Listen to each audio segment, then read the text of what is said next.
জীবন, সহযোগিতা, জীবনের অপর নাম, সহমর্মিতা।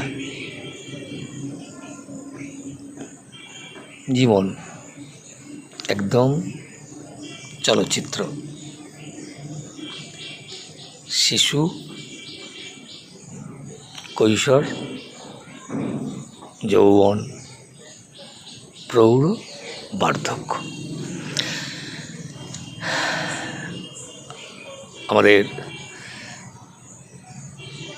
কত সুন্দর,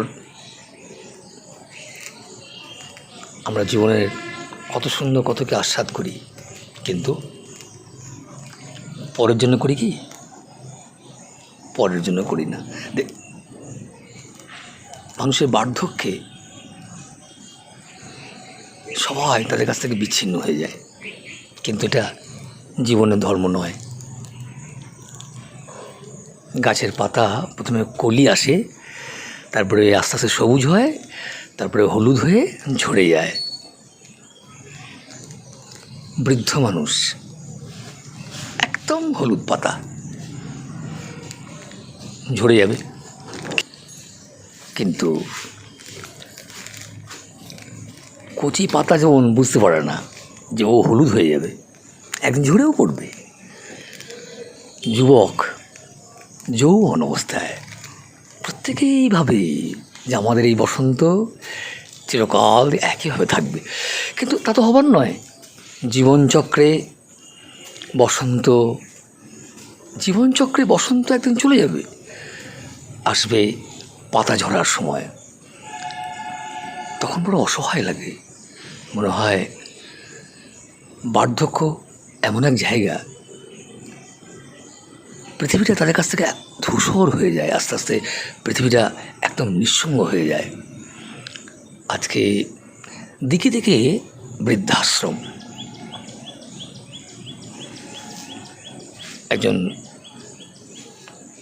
শ্রান্ত পরিশ্রান্ত জীবনের শেষে দাঁড়িয়ে একজন মানুষ কি পায় তখন?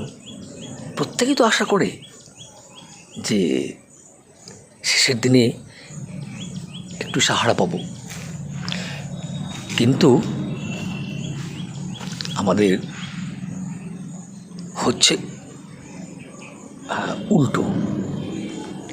এই সভ্যতার সংকট আমাদেরকে প্রত্যেক দিন, আমাদের প্রত্যেক বৃদ্ধ মানুষকে এবং সে সঙ্গে পরিবারকে ভাবাচ্ছে যে আমরা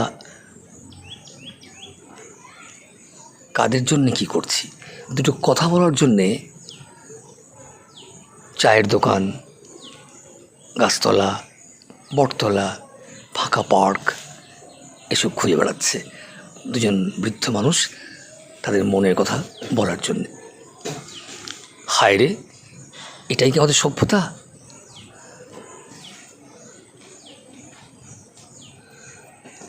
বার্ধক্যের দুটো ছবি যেন আমাদের সামনে কেমন আমাদেরকে শিক্ষা দিচ্ছে।